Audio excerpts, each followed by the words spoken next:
All right, my presentation is on Laura Jane Grace, and I'm very sorry because I'm recording this presentation in probably the worst way imaginable because I'm too dumb to figure out any actual screen recording software, so I'm just filming my screen on my phone. This is Laura Jane Grace. She is best known as the lead singer and frontwoman for the American punk band Against Me, although she also does more or less solo work in her band, Laura Jane Grace and the Devouring Mothers. She's best known as a musician, but she also has a history of being a dedicated activist, both for prison reform and abolition and for LGBTQ rights. The picture here on the right is a picture of her performing a show in North Carolina when North Carolina issued the transgender bathroom ban ages ago. I think 4 years ago. Time has lost all meaning to me. In which she burnt her birth certificate on stage in protest. As mentioned with her activism regarding prisoner abolition, she's spent a lot of time and has organized a lot of things to try and benefit the prisoners in the Gainesville Correctional Facility because Gainesville is her hometown. The album of the song that I am going to be analyzing is Transgender Dysphoria Blues.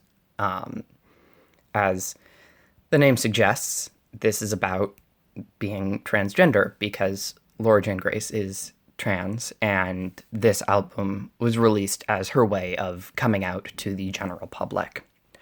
Also, just fair warning, this presentation is going to, this following analysis of the song is going to contain some heavy topics such as self-harm and depression, as well as sexual exploitation. So, fair warning, if you don't want to hear about those topics, that's really the large part of my presentation, so I suggest you probably just want to watch a different presentation. I'm sorry about that. So the song is True Trans Soul Rebel. It is the second song in the Transgender Dysphoria Blues album, right after the titular song Transgender Dysphoria Blues.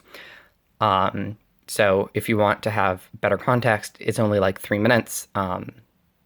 Go listen to the song and come back, or don't. It's up to you.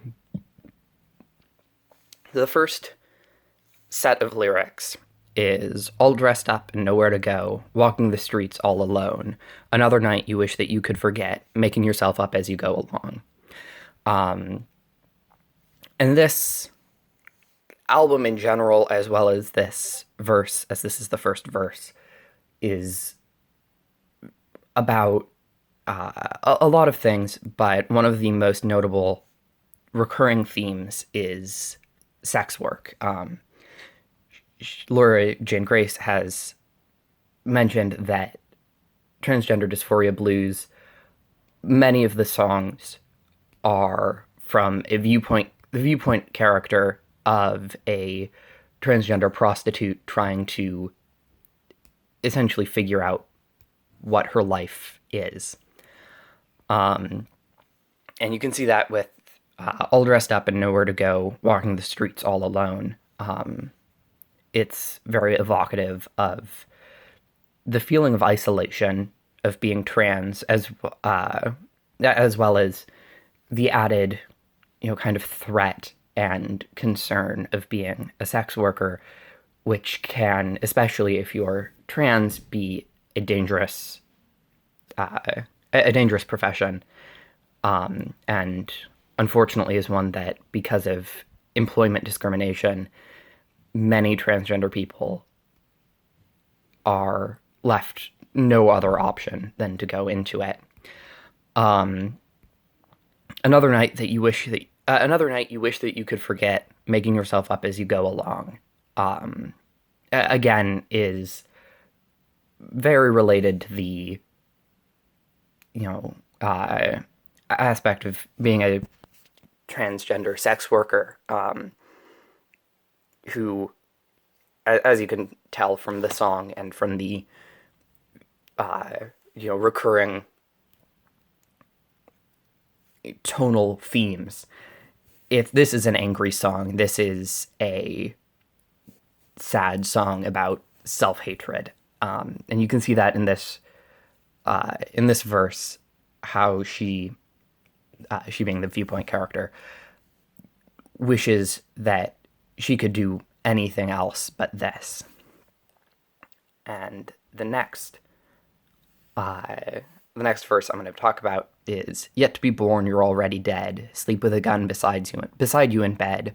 Follow it through to the obvious end. Slit your veins wide open. You bleed it out." So the first two lines, "Yet to be born, you're already dead. Sleep with a gun beside you in bed," again hits the danger and the self-loathing of this main character. She's and I'm going to use this phrase, I don't actually think that trans people are cursed from birth, but the main character feels like she has been cursed from birth. Just want to make that clear. I am trans myself. I do not think that it is a curse. And then "Sleep with a gun beside you in bed" shows, how dangerous her life is, how she needs to carry that lethal protection at any time because she could just be hate crimed and killed, which again is an unfortunate reality for many transgender people. And then "Follow it through to the obvious end. Slit your veins wide open. You bleed it out," is a sour, it kind of ends on a sour note. This is the last non-chorus verse, and things definitely don't end on an up note for this main character. And this is kind of reflective of where Laura Jane Grace was at the time she was writing this. She was struggling with drug addiction as well as rampant depression and alcoholism. And she really didn't feel like there was any hope for her life. And you can definitely see that in a lot of the songs in Transgender Dysphoria Blues, although there are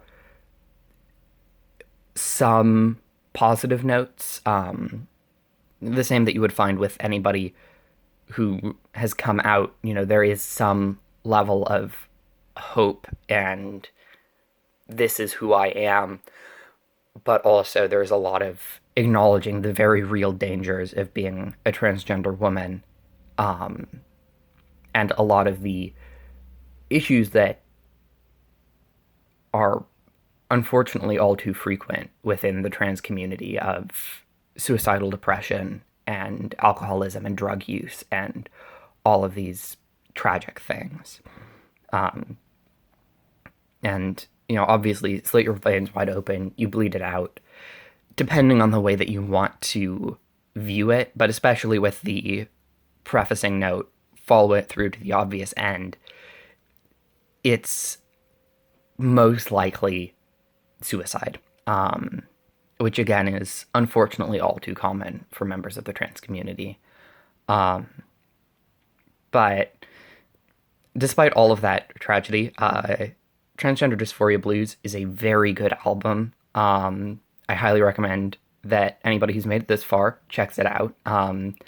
The warnings that I gave at the beginning of this, of the analysis of the song about suicide and drug use and death, those all hold true for really the entire album. Um, but it is an absolute banger, so I recommend you check it out.